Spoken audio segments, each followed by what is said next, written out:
अस्सलाम वालेकुम मेरे समझदार पाकिस्तानियों, मेरा नाम रेहान तारिक है और आप मेरा यूट्यूब चैनल और फेसबुक पेज देख रहे हैं। करोड़ हा दरूद आका दो जहां नबी मेहरबान मोहम्मद मुस्तफ़ा सल्लल्लाहु अलैहि वसल्लम पर। इस दुआ और इस उम्मीद के साथ इस व्लॉग का आगाज करते हैं कि अल्लाह रब्बुल इज्जत इस मुल्क के फैसला साजों के दिलों में समझदार पाकिस्तानियों के लिए नरमी पैदा कर दे। इस्लामाबाद हाई कोर्ट के जजेस इस वक्त दहशत गर्दों के निशाने पर हैं। ये सब एक ऐसे वक्त पर हो रहा है जब इस्लामाबाद हाई कोर्ट की 6 जजेस की जानिब से इंटेलिजेंस एजेंसीज आईएसआई इन पर्टिकुलर इल्जामात की जद में है। इस्लामाबाद हाई कोर्ट के इन 6 जजेस की जानिब से सुप्रीम जुडिशल काउंसिल और सुप्रीम कोर्ट ऑफ पाकिस्तान के जजेस को खतूत लिखे गए। उसके बाद एक इंक्वायरी कमीशन तश्कील पाया। वन मैन इंक्वायरी कमीशन के हेड यानी तसद्दुक हुसैन जिलानी ने इंक्वायरी कमीशन की सरबराही से इनकार किया। सो मोटो जुरिस्डिक्शन को एक्सरसाइज करते हुए सुप्रीम कोर्ट ऑफ पाकिस्तान के चीफ जस्टिस जस्टिस काजी फायजीसा ने 7 रुकनी बेंच तश्कील दिया और अब ये 7 रुकनी बेंच कल बड़ी इंपॉर्टेंट समात करने जा रहा है। लेकिन इस समात से एक रोज कबल इस्लामाबाद हाई कोर्ट में मशकूक खतूत मौसूल हुए हैं। मशकूक खत के ऊपर बखिदमत जनाब मोहतरम आमिर फारूक साहब chief justice Islamabad high court और दूसरी तरफ खत भेजने वाले का नाम, जिस खातून ने यह खत भेजा, रेशम खातून वाइफ ऑफ वकार हुसैन, ये उसके ऊपर लिखा हुआ था। जब इस खत को खोला गया तो इस्लामाबाद हाई कोर्ट का जो अदालती अमला है जिसने इस खत को खोला, सबसे पहले मैं आपको ये बता दूं कि जो हंगामी नौयत के खतूत होते हैं वो फौरी तौर पर खोले जाते हैं, जबकि जो रूटीन डाक होती है उसको रूटीन में जब नंबर आता है तो उसको खोला जाता है। बताया ये जा रहा है कि ये रूटीन का मामला था, रूटीन डाक में आई थी, ये कोई अर्जेंसी नहीं थी।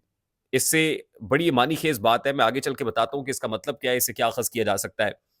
लेकिन जिस वक्त ये खत खोला गया तो जिस स्टाफ ने खत खोला था उसकी आंखों में जलन महसूस हुई, उसने फौरी तौर पर हाथ धोए, सैनिटाइज किया और उस खत के ऊपर जहां कुछ ऐसी डायग्राम्स तस्वीर बनी हुई थी जो इंतहाई डेंजरस समझी जाती है कि खोपड़ी और उसके गिर्द, यानी आप समझ रहे हैं ना कि जो खतरात से भरपूर जितनी खौफो हरास फैलाने के लिए जो इमेजेस इस्तेमाल की जाती हैं वो उस पे ऊपर लिखी हुई थी। और उसके अलावा ये खत कोई एक पर्टिकुलर जज नहीं बल्कि इस्लामाबाद हाई कोर्ट के तमाम जजेस, 8 के 8 जजेस को भेजा गया है।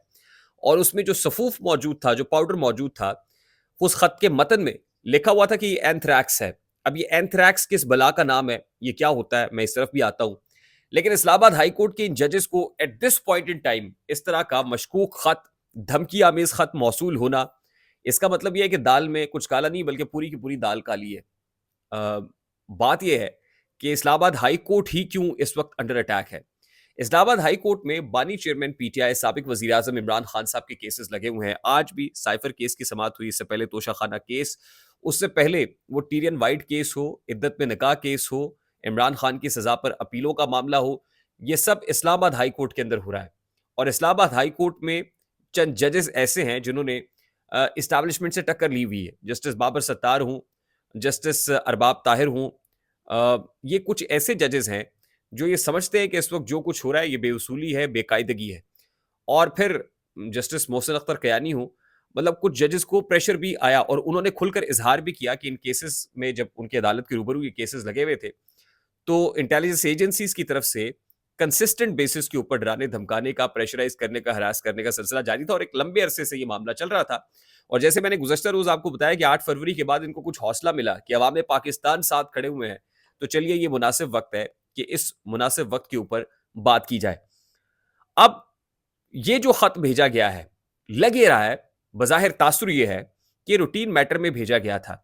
यानी ज़रूरी नहीं है, नॉट नेसेसरीली कि ये खत इस मौके पर भेजा गया है कि जब जजेस की तरफ से खत लिख दिया गया और जजेस की तरफ से एक तबले जंग बजा दिया गया तो उसके बाद बदले में खत भेजा गया। हो सकता है कि रूटीन मामले के अंदर ये डाक लगी हुई हो और ये उसी सिलसिले की कड़ी हो जिस सिलसिले में पहले इनको धमकियां मिल रही थी या इनको हरास किया जा रहा था, उसी सिलसिले के अंदर ये खत भी लगा हुआ हो और ये खत मामूल की डाक के मुताबिक जब खोला गया तो उसमें उसी तरह का मामला सामने आया। और जाहिर है अब एक तो ये तो जिसने भी किया है उसकी एविडेंस मौजूद है। अब इसको इस्लामाबाद पुलिस ने अपनी तहवील में ले लिया है। जो हैंड राइटिंग एक्सपर्ट्स हैं उनसे हैंड राइटिंग भी चेक कराई जाएगी, सीसीटीवी कैमरा भी मौजूद है, सीसीटीवी फुटेज भी निकलवाई जाएगी। Chief justice Islamabad high court और इस्लामाबाद हाई कोर्ट की इंतजामिया ने मुकदमे के इंदराज की दरखास्त भी दे दी है। तो पहले अब इसको प्रॉप तो करे ना कि कौन है। वैसे बड़ी मानीखेज बात है कि आज सुप्रीम कोर्ट ऑफ पाकिस्तान में सहाफियों को हिरासत करने वाला केस लगा हुआ था और खुद chief justice of Pakistan justice Qazi फायजीसा ने कहा कि मतीउल्लाह जान के केस में तो सारा कुछ अवेलेबल है, सीसीटीवी फुटेज भी अवेलेबल है, लेकिन उन लोगों तक हाथ पहुंचते नहीं है कि जो लोग इसके पीछे है। सबको पता है कि कौन है, लेकिन कोई बताता नहीं है। ना ही हुकूमत कुछ करने जोगी है। एडवोकेट जनरल इस्लामाबाद से जो मुखातिब हुए आज चीफ जस्टिस ऑफ पाकिस्तान, उसमें ऐसी ही बातें सामने आई कि एविडेंस होने के बावजूद भी वो लोग जो ये कर रहे हैं, उन तक तो हाथ पहुंचता नहीं है। अब ये जो एंथ्रेक्स नामी एक पाउडर या सफूफ इसमें इस्तेमाल हुआ है, मैं आपको बता दूं कि 2001 में बायो टेरर अटैक हुए थे यूएस के अंदर, और यूएस में जो बायो टेरर अटैक था उसमें कुछ मीडिया हाउसेस को, कुछ पार्लियामेंटेरियंस को ऐसे ही खतूत यूएस मेल के जरिए से भेजे गए थे, और उसके नतीजे में 5 अफराद जान की बाजी भी हार गए थे। ये जो एंथ्रेक्स पाउडर है, ये बेसिकली बेसिलस बैक्टीरिया है जो सॉइल में मौजूद होता है। अमूमन जो इन्फेक्टेड एनिमल्स हैं, ये एनिमल से इंसानों में ट्रांसमिट होता है, ट्रांसफर होता है, और इस पाउडर को बतौर बायो टेरर अटैक यूएस के अंदर इस्तेमाल भी किया जा चुका है। और यकीनन इससे जो है, जब आप इसको इनहेल करते हैं, आपके लंग्स को भी इफेक्ट करता है, आपकी स्किन को भी इफेक्ट करता है, आपके डाइजेशन सिस्टम को भी इफेक्ट करता है, और अल्टीमेटली इंसान की मौत वाकई हो सकती है। इतना डेंजरस एलिमेंट है जो इस खत में डाल के भेजा गया है। यकीनन ये बड़ा मानी खेज है और बहुत अलार्मिंग है at this point in time. दूसरी इंपॉर्टेंट चीज ये है, और फिर कल जो इस्लामाबाद हाई कोर्ट के इन 6 जजेस के इल्जामात पर समाअत होने जा रही है सुप्रीम कोर्ट ऑफ पाकिस्तान में, वो भी बड़ी इंपॉर्टेंट है। इस मौके पर मैं आपको ये बता दूं कि कल का दिन बड़ा हंगामी खेज होगा, ये मामला टेकअप होगा। आसानी से जान छोड़ता हुआ नजर नहीं आ रहा है। दूसरी इंपॉर्टेंट चीज ये है कि अडियाला जेल में आज सहाफियों और बुशरा बीबी के दरमियान कुछ तलखी हुई है। पंजाबी कहावत है कि बंदा बंदे नू खा जाता है, ये बुशरा बीबी कह रही है। जज और इदारों को बंदे खाते देखा तो इसकी कहावत की समझ आई, बुशरा बीबी ने कहा। कहती शबे मेराज के रोज मेरे खाने में हार्पिक के 3 कतरे मिलाए गए, और तहकीक से पता चला कि हार्पिक से 1 माह बाद तबीयत ज्यादा खराब होती है, मुझे आंखों में सूजन हो जाती है, सीने और मैदे में तकलीफ होती है, खाना और पानी भी कड़वा लगता है, बुशरा बीबी कह रही है। गुज़श्ता समात पर मैंने जो खान साहब की ज़िंदगी को दरपेश खतरात पर बात की, मीडिया ने उसे रिपोर्ट नहीं किया। अडयाला जेल में सहाफ़ियों से बात करते हुए वो कहती हैं।